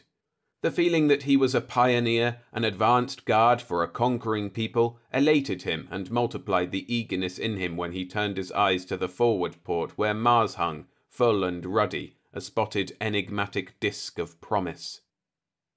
Earth hung in the after port behind and below him, a soft emerald crescent in its first thin quarter. A warm green sickle that was home, a hustling, verdant young world impatient to push its way across black empty space and satisfy its lusty curiosity about its cosmic neighbours. He was at the end of his second day out, and he had covered roughly half of the distance he must travel. The atomic jets had cut off long ago at escape velocity, and would not come on again until they were needed to slow his approach. The midpoint lay just ahead. In a matter of minutes now he would leave Earth's waning field and fall free into the grasp of the red planet. He was watching the cobalt ball of the mind's pendulum quiver on its thin quartz thread with the first fluttering release of Earth's gravity, when the fear came. Terror struck him suddenly, galvanically, blanking out all reason and all sensation. The control cubicle whirled giddily before his eyes, and the abysmal panic that gripped his mind was a monstrous thing boiling up out of unguessed subconscious depths. It froze him, breathing like a man paralyzed under an overwhelming electric shock. It was not fear of death. It was not even his own fear. It was the blind panic of something inside him whose existence he had never remotely suspected, something that shrieked soundlessly in senseless maniac terror and fought to tear itself free of him. He was torn by the struggle for an interminable instant, and then it was over. He felt it writhe loose from the encumbrance of his mind like a madman writhing out of a straitjacket, and then it was falling back toward Earth, away from him. He could sense it plainly once it was outside him, a malevolent, intangible thing that fell back swiftly toward the emerald crescent of Earth. He sat for a moment dazed while breath came back into his lungs and the steel-panelled cubicle grew steady again before his starting eyes. And when it had gone in the distance and he could no longer feel the frenzy of its terror, he felt the swift, unbounded freedom that a spirited horse feels when it has, unexpectedly, lost its rider. He was still Robert Maynard, but with a difference. He was free. The feeling of utter freedom staggered him. For the first time in his life, he possessed himself entirely, without doubt or reservation, a complete and serene entity. He could feel his consciousness still expanding, reaching into every hidden corner of his mind and taking control of functions he had not dreamed of before. An analogy occurred to him in perfect exactness of detail. He was like a man waking from a vague world of sleep to find that what he had thought a single small room was in reality a spacious house. There were other rooms than the cramped chamber he had lived in all his life, rooms that had been tenanted a moment before by something else, but which lay open and ready for his own use now that their tenant was gone. A moment before, his ego had occupied a mere 1/12 of his brain. With its departure, the whole of his mind was his. As suddenly as that, he knew what had happened to him and why, and his incredibly multiplied intelligence arranged the details of it precisely for his consideration. He had been host to a parasitic intelligence, without knowing it, all his life. He had moved at its dictates, following his own will only when it slept or tired or was distracted, never succeeding fully in any endeavour of his own because it was in control and must be obeyed. He knew, when he had explored the vacated premises of his newly freed mind, that it was only one of many, that all Earthmen had tenants like it, intangible parasitic entities subsisting upon and controlling the human life force. He thought, no wonder we have wars on Earth. We have no common ground for agreement because we are under their compulsion.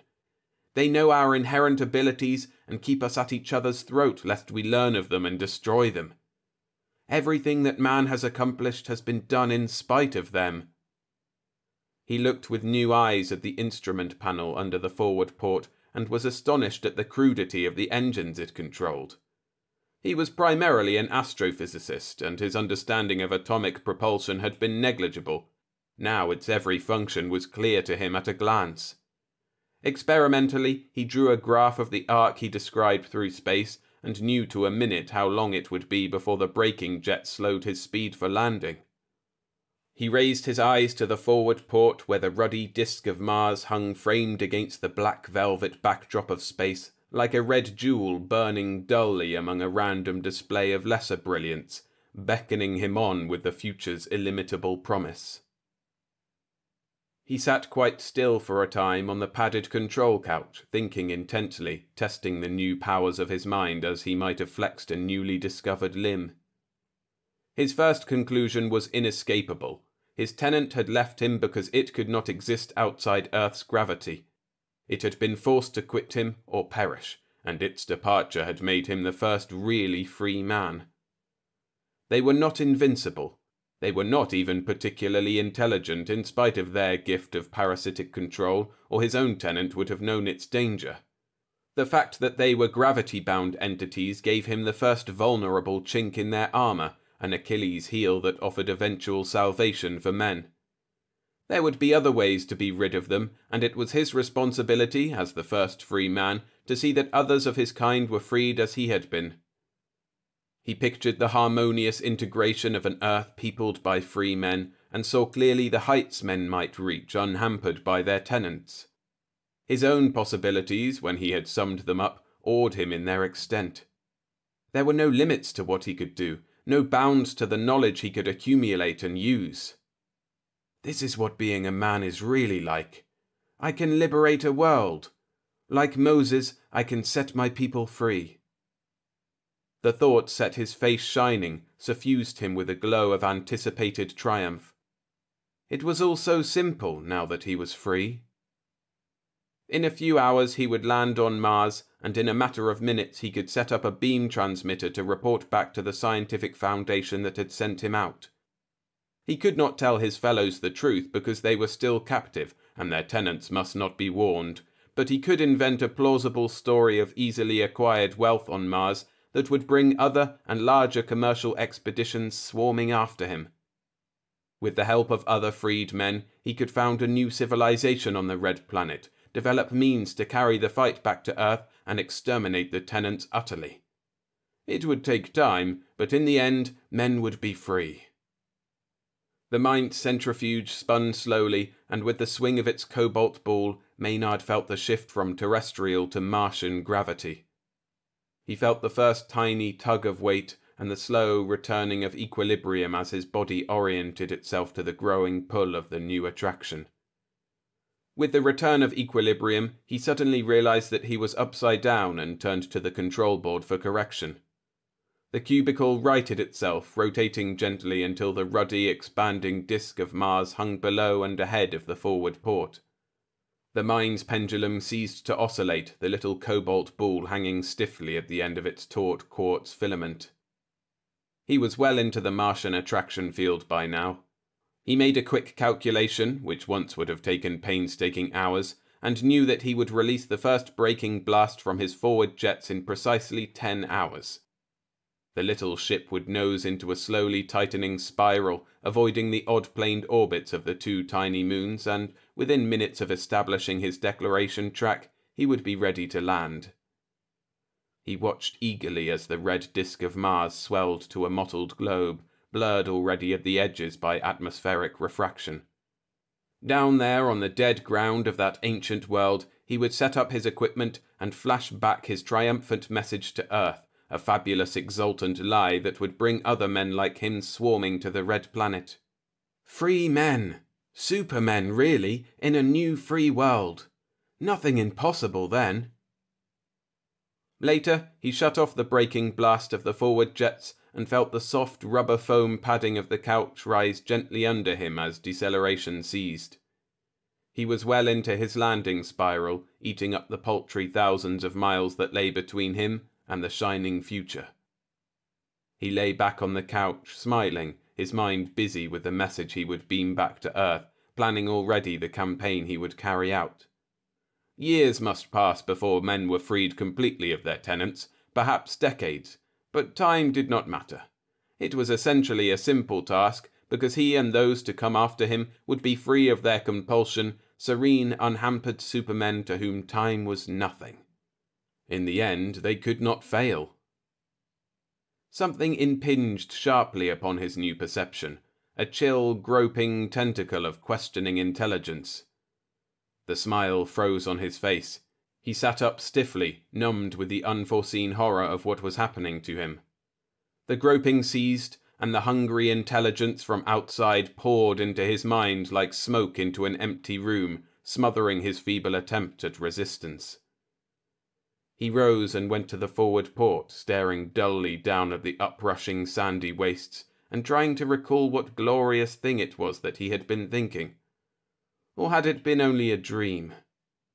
Somewhere in the farthest recess of his blunted consciousness, a thought formed and floated like a bubble up into his awareness, but like a bubble it burst, and its meaning was lost on him. There were tenants on Earth, it said. Why not on Mars, too?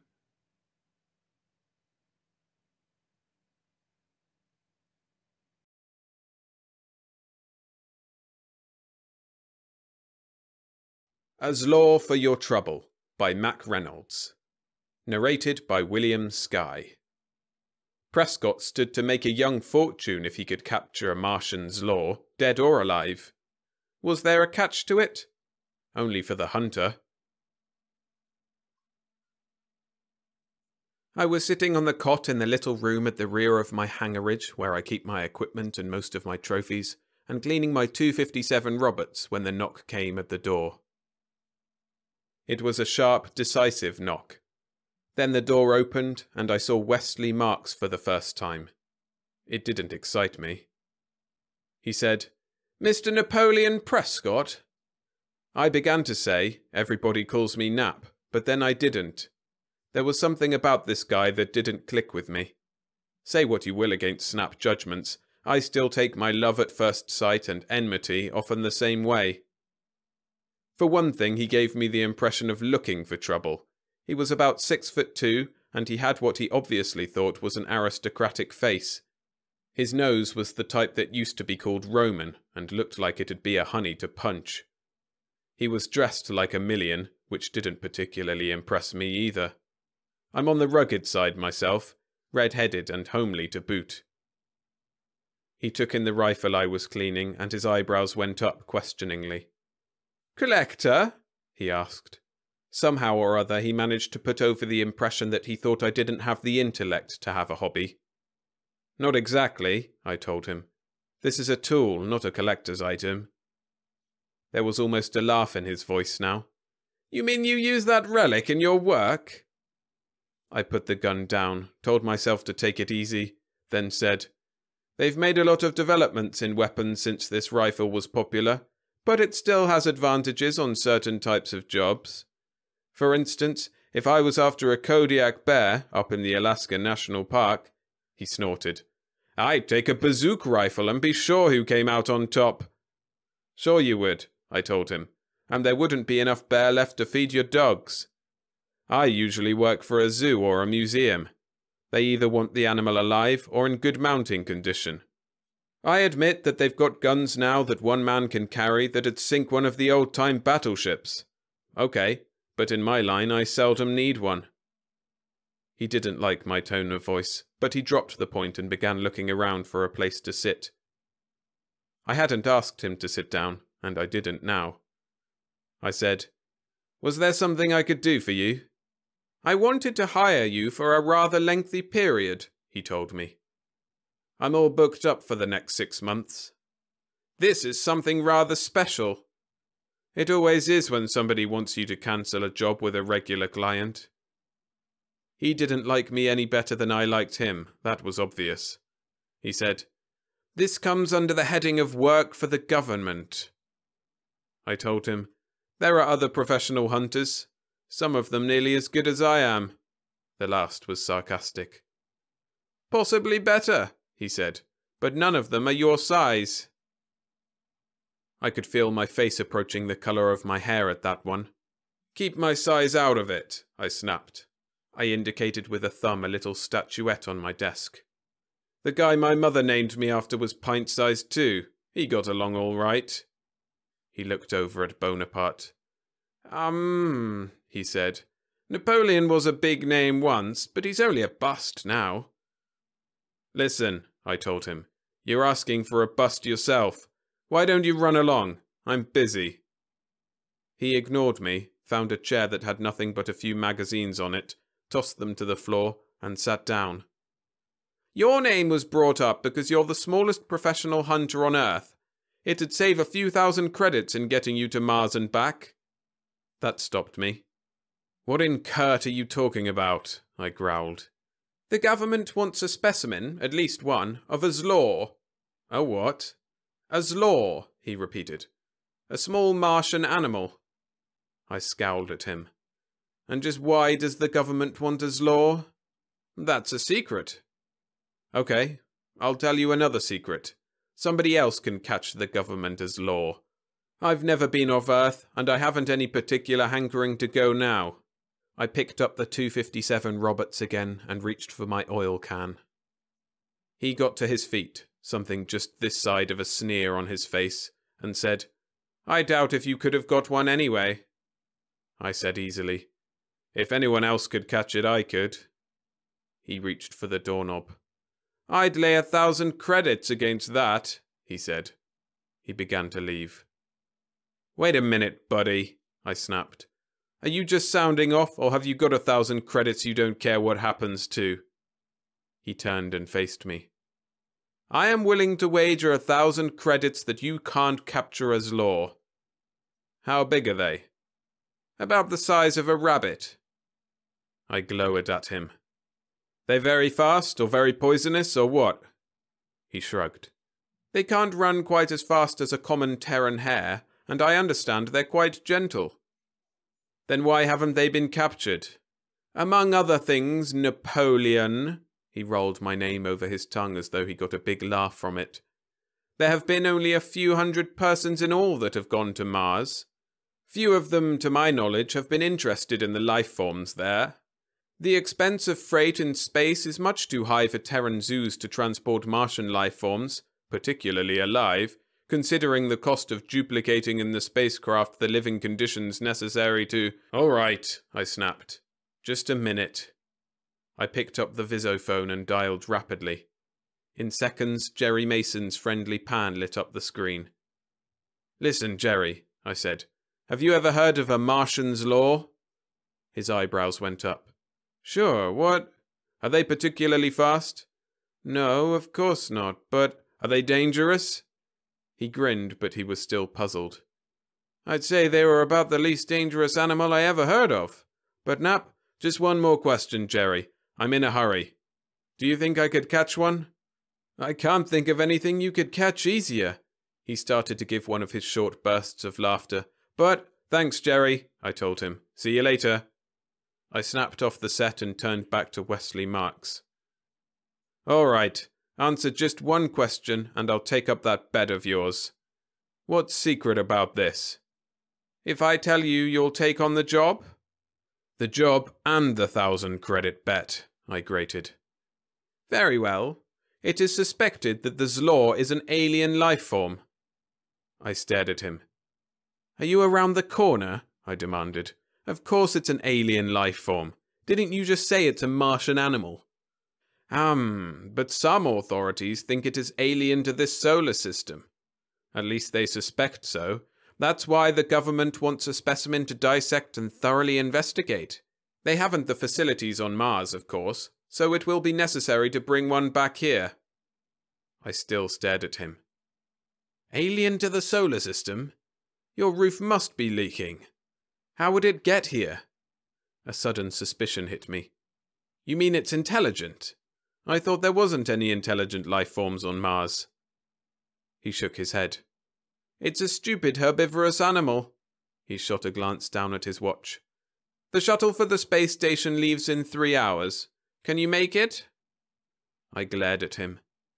You give me plenty of time, don't you? I'll make it all right. But first I want this bet down in writing. Of course, he said smoothly. I had to hustle plenty.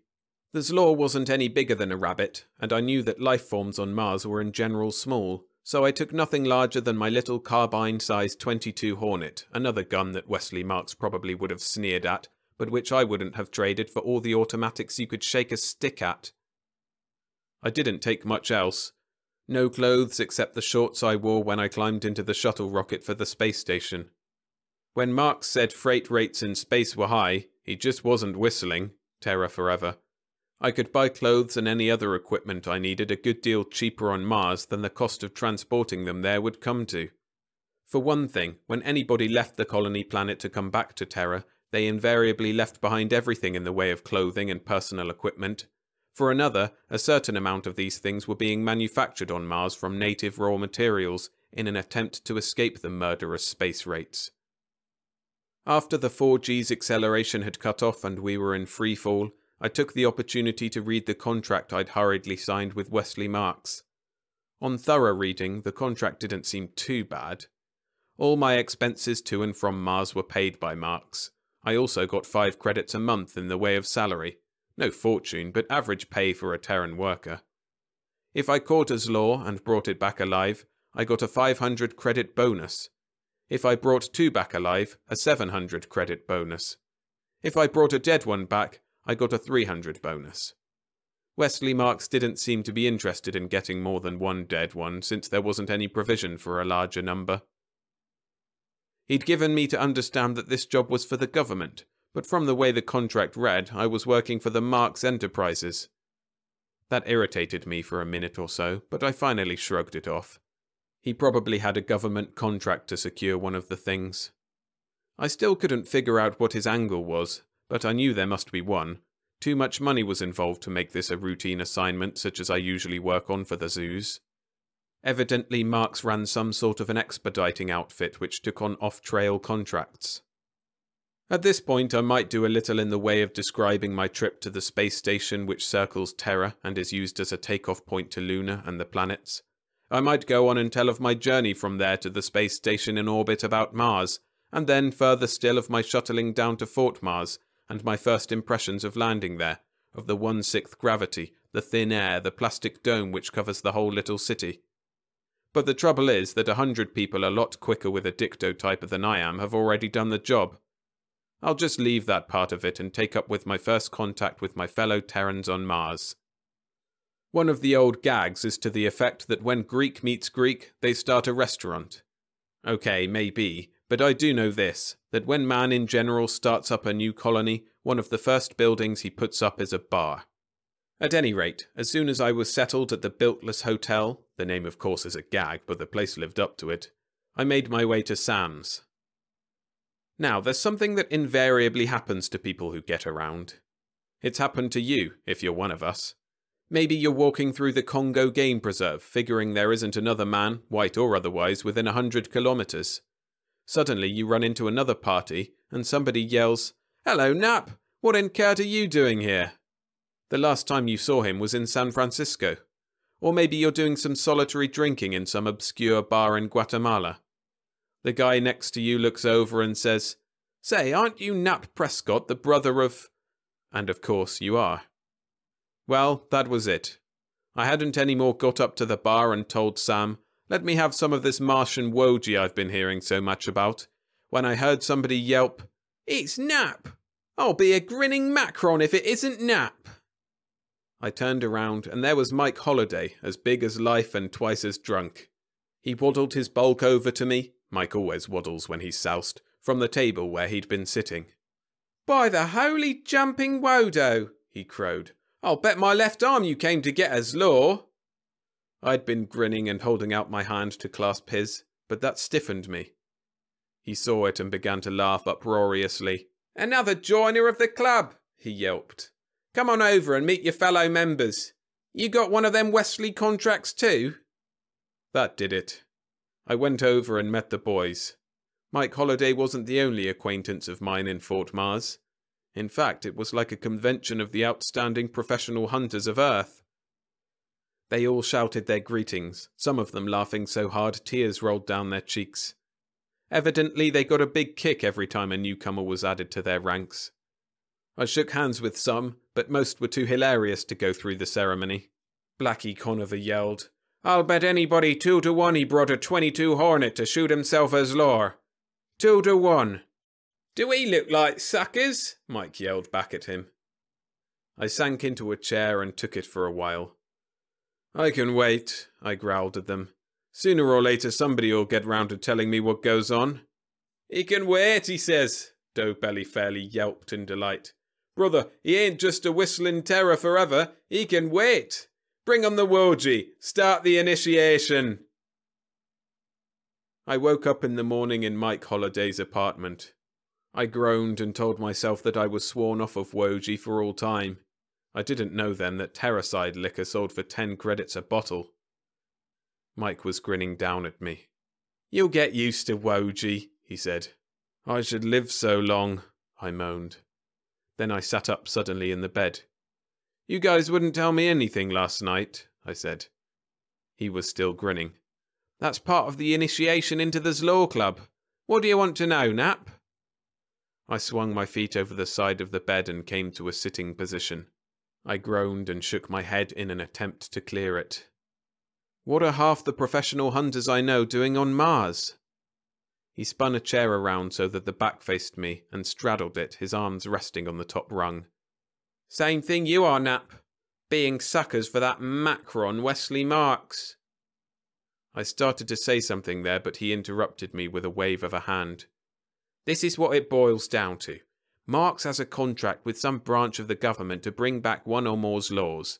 And don't ask me why he doesn't go out and catch one himself. He's tried." "He has, eh?" "Yeah, he has. Had a whole crew up here. What makes it nice for him is that he's on a cost-plus basis. If he never succeeds, it'll still be money in his pocket. If he does, he gets a whopping big bonus. Every time he sends another man up here to take a crack at getting a Zloor, he makes money. No doubt the way he told you the story, you'd think you were the only one trying." I snorted. "He told me I'd been picked because I was the smallest pro hunter in the game." Mike Holliday grinned. "He picked me because I was so big. I could stand the rigours of life on Mars," he said. "Well, if it's a racket, why doesn't everybody go home on the next ship?" "Probably for the same reason you won't. That sharper made me so sore I bet him 500 credits I could catch a Zloor." "I bet him 1,000, I groaned. Mike whistled. "Where'd you ever get 1,000 credits, Nap?" "I broke into my piggy bank," I growled. "It's every cent I had in the world." "Well, we're all in the same boat. He made bets with all the boys. If we go back, we lose. As long as we stay here, we make 5 credits a month, plus expenses. And besides, all of us are just conceited enough to think we can figure out eventually how to get one of the things home." "Now we're getting to the point," I told him. "What's so hard about catching a Zloor?" He began to grin again. "Nothing," he said, "and that's all I'll tell you now. Go out and find the gruesome details yourself." I went over to the wash basin and filled the bowl and dipped my head into the water. I didn't say anything else to him until I dried myself and climbed into my clothes. "All right," I said then. "Where do I go to see about getting equipment and men for an expedition to the Zloor country?"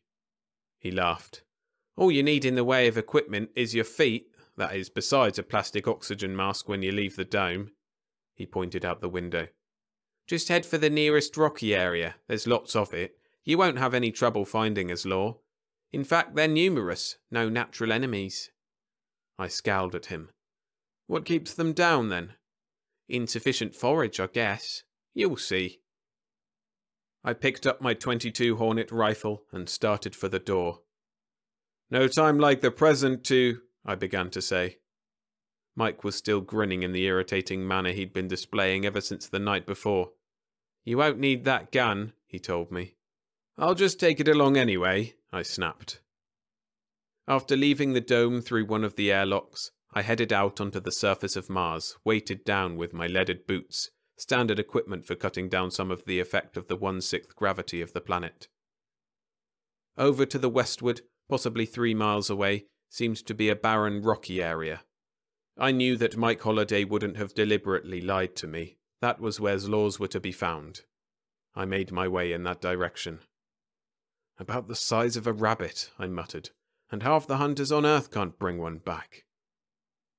I made the rocky area and found myself a suitable prominence from which to look around. In less than 15 minutes I'd spotted one of the things. They were about the size of a rabbit, all right, and what was more, they looked considerably like one of the Earth-type rodents. Long ears, nub of a tail. I watched it for some time through the small glass I'd borrowed from Mike. It was evidently eating the bark, and possibly the wood as well, of a stunted, rugged-looking Martian tree which seemed to be growing out of almost solid rock. The boys had said that there were a lot of Zloors around, so I didn't have to worry about conversion. I took up the rifle, aimed carefully through the scope, and squeezed the trigger. I was interested eventually in getting a live Zloor, but it wouldn't hurt to have a closer look at one of the things to help me in planning my campaign. The gun snapped, and I could see the tiny bullet spank into the little animal's side. I'd got him. But something didn't look right. I took up the telescope again and peered through it. The Zloor was still eating. That stopped me. I could have sworn that I'd hit it, right amidships. I aimed even more carefully this time, for its head, and squeezed gently. That shot too hit dead center, but the Zloor didn't bother to stop its feeding. I sat there a long time staring at it. Finally, I snorted inwardly. Obviously this was what had been stopping the others. This animal had some very effective natural body armor. Well, there is more than one way of skinning a Zloor, as well as a cat. I picked up the rifle and headed down toward the tree and the animal that was devouring it, figuring to get as close as possible with the idea of getting a really good look at the bulletproof beastie. I wished now that I'd brought my 257 Roberts instead of the 22 Hornet. At first I was careful in my approach, slipping from cover to cover, but as I got closer, it became evident that the Zloor wasn't particularly timid, and that as far as it was concerned, I could come as near as I wanted. I stood off about 5 feet and watched it for a long time. Once it looked up and over at me, but then went back to the tree in which it was making a respectable hole. I tried once again with the rifle, aiming carefully right behind its ear. The gun snapped and the bullet thudded, but the Zloor ignored it. "Holy Wodo," I snorted. "He's really bulletproof." In fact, he was more than just bulletproof. The shock of the impact of the high-powered 22 hadn't even bothered him. It wasn't just a matter of the bullet's inability to penetrate the hide. Well, I told myself, let's see just how close I can come before it runs off. I walked up to him cautiously. He didn't move. In my surprise, I even prodded him gently with my shoe. He still didn't move. He looked up at me again, his eyes a wistful yellowish colour, then went back to his meal. I shook my head, wondering if I was still suffering from the effects of the Woji binge or what. This was just too easy. Maybe it was a sick one or something. I reached down and grasped it by the ears and started to pick it up. Have you ever tried to pick up something and found out it either weighed considerably more or was fastened to the floor? That's what happened to me. With Martian gravity, what it is, I figured I'd have a weight of possibly 1 Earth pound of lift. Instead, I nearly broke my back, and the Zloor still didn't budge. I put more pressure to bear, all my strength, and the Zloor complacently went on eating. Hands on hips, I stood above the rabbit-like animal and stared at it. Finally, I muttered, "More than one way to bring home a Zloor," and, taking my gun by the barrel, I swung it viciously down at the gentle-looking little animal, feeling like a heel as I did it. I might have saved my feelings, because 2 seconds later, I was gazing wide-eyed at the shattered stock of my rifle, and the Zloor was still eating away at the tree. I tried just one more experiment before I called it a day. I put the rifle barrel under him and tried to pry him off the ground. The Zloor still ignored me, but the steel barrel bent under the pressure. The animal hadn't budged. Without knocking, I walked back into Mike Holliday's room. He was lying stretched out on the bed, his hands behind his head, staring at the ceiling. He didn't need to look at me. He said, "Nap, you are now a full-fledged member of the Zloor Club." "What does one of those things weigh?" I snapped. "Hey, redhead," he grunted. "Don't take it out on me. I didn't invent them. Far as I know, nobody's ever weighed one, but it's been estimated that they go about 5 tons here on Mars. 6 times that on Earth." "That's insane." "Sure is. That's why the government wants one so badly. Just isn't natural for such an animal to develop in the solar system. Or anywhere else." He got up on one elbow and grinned over at me. "The theory is that it's a life form from some planet belonging to a white dwarf star. Some time ago, a guy named Adams at the Mount Wilson Observatory, back on Earth, estimated that the density of some of the white dwarfs was 2,000 times greater than platinum. I'm not much up on it myself." I scowled down at him. "How'd it get here?" He was serious now. "That's the reason the government wants one so badly, Nap. They want to get it to their laboratories and find out everything they can. There only seems to be one possibility, though." "What's that?" "If it is alien to the solar system and from a white dwarf's planet, it might have been brought here deliberately and left as a guinea pig." I began to say something there, but he held up a hand to stop me. Possibly an exploring spaceship from the alien planet was looking for colony sites. When it got to our solar system, it left some of these animals with the idea of coming back in a few thousand years or so to see if the Zloors were able to adapt themselves to the conditions existing here. I ran my tongue over suddenly dry lips. "You mean that if the Zloors can live in our solar system, then these more intelligent aliens would figure they could use our sun system for a colonizing project?" He nodded. "Holy Wodo," I said. "No wonder they want some specimens to work on back on Earth." He relaxed again. Well, at the rate we're going, it'll be a long time before Earth laboratories ever have the opportunity to mess around with our pal the Zloor. I got a chair and sat down facing him and said seriously, Mike, brief me on what you and the other fellows have tried.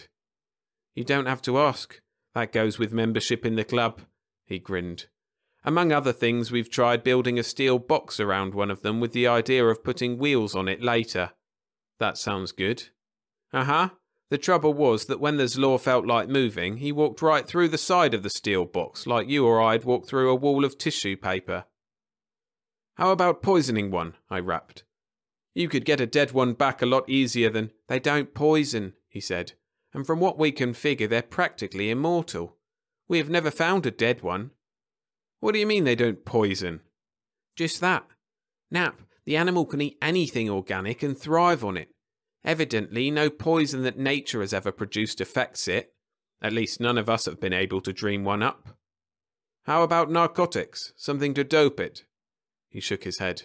To begin with, some of these Martian plants produce narcotic effects that make the products of our poppy look like food for babes, but the Zloor takes them in its stride. It's really got a cast iron stomach. We've never been able to locate anything it won't eat and enjoy eating. I didn't say anything for a long time.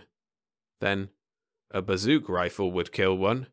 Sure, he said, and splatter it all round the scenery at the same time. The laboratories need a good specimen. There was another long silence. Finally I said, Why in the name of Wodo don't they sink into the ground if they weigh as much as all that? They would, only they make a point of walking on rock. That must be another one of the things that limits their spreading even more widely. They have to be able to forage on ground that supports very little vegetation. You could lift one with a derrick, he said. This is the 5th time I've been through this. Every guy that Wesley Marks sends up here asks the same questions. Sure, you could lift it with a derrick if the derrick was big enough. Do you have any idea of what it'd cost to bring a derrick of that size to Mars? And that's not the only thing either. These laws are gentle as lambs, but they hate to be confined against their will. That derrick would have to have some awfully strong equipment to keep the Zloor from breaking loose and ambling off. There's other angles there too. Suppose your derrick did lift him into the shuttle. When you got the shuttle up to the space station, how'd you move the Zloor from the shuttle to the station, and then from the station to the rocket for Terra? He got up from the bed and went over to a little table to return with a bottle and a couple of glasses. He poured 2 drinks and handed me one. Here, he said. You look like you could use a quick one. Have a hair of a dog that's going to bite Kurt out of you before you ever leave Mars. I grated. I could stand the rest of it, but what burns me up is that Macron Wesley Marks. Here he is getting rich on the project. Besides what he makes from the government, he's bet every one of us so much that we'll all be out our life savings when we go back. Brother Knapp, you have said it, Mike Holliday said feelingly. He tilted the glass to his lips and drank deeply. I was right behind him. It was more than 2 years later when I walked into the office of Wesley Marks. I noted with pleasure that he still looked as aristocratic as ever. Ah, he said, Mr. Napoleon Prescott. As I recall, the last time we met you objected to my calling your namesake a bust. Don't tell me that we have an additional bust in... I loved it. I loved every word of it. And he must have seen that I did. What are you grinning about? He barked. It was the first time I had seen his poise disturbed. Frankie, I told him, is at the spaceport right now. Johnny will be down on the next shuttle. As you can imagine, the shuttle was pretty well strained to capacity to bring even one at a time. It was no trouble in space, of course, since they were weightless in freefall, but entering the gravitational, he put his hands on the top of the desk and half came to his feet. His eyes were wide. Who are Frankie and Johnny? I feigned surprise. Frankie and Johnny are sweethearts, a couple of Zloors in this case. Remember, you sent me for them. I thought a male and a female would be best. He slumped back in his chair. You aren't lying? I didn't say anything. How did you do it? With peach pits, I said. Peach pits? Peach pits. They like apricot pits too, and sometimes prune seeds. What in the world are you talking about, Prescott? Have you lost your mind?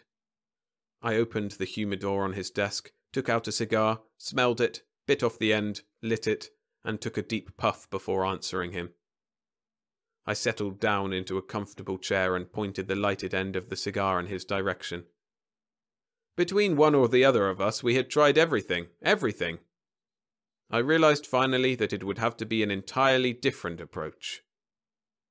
I took another satisfying drag on the cigar, then went on. I tried lettuce, cabbage, corn, string beans, everything in fact that the hydroponic tanks on Mars could supply in the way of Earth-type food. None of it worked. What in hell are you talking about? Marks blurted. I ignored him. Finally it came to me. Lettuce and the other vegetables I offered would be too light for them. I tried walnut hulls and then peach pits, and that worked like a charm. You must be insane. You don't seem to understand, Marks, I told him. There was no other way of getting a Zloor on board an earthbound rocket, so I made pets of a couple of them. They love peach pits, regular delicacy for them.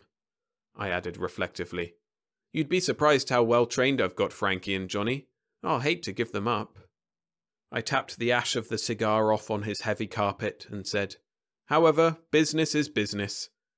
Let's see, by our contract you owe me 5 credits for each month I've been gone, plus a 700 credit bonus for bringing back 2 live Zloors, then there's that 1,000 credit wager we made. He snapped on his inter-office communicator and growled instructions to his secretary to find whether or not I had brought back 2 live Zloors in the Mars rocket. We sat there silently while she checked. I puffed on the cigar with appreciation and dropped the ashes pointedly on the floor. He was irritated but wouldn't give me the satisfaction of complaining. I knew I was being childish, but I loved it. The inter-office communicator buzzed and he listened to his secretary's report, then reached down into his desk for a checkbook. He said, while he was writing it, I'm sure you'll be pleased to know, Prescott, that in spite of this sum I'm giving you, I'll still make a considerable profit on this deal.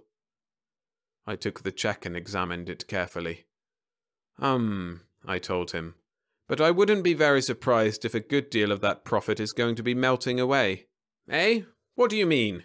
He snapped. I told him. The other boys up on Mars are still well equipped with peach pits. They're all making pets too.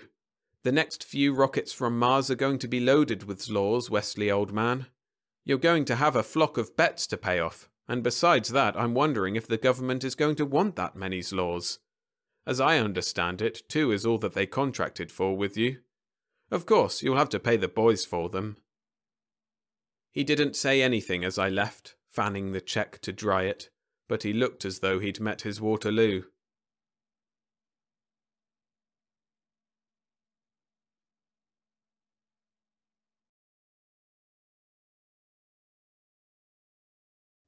Thanks for listening.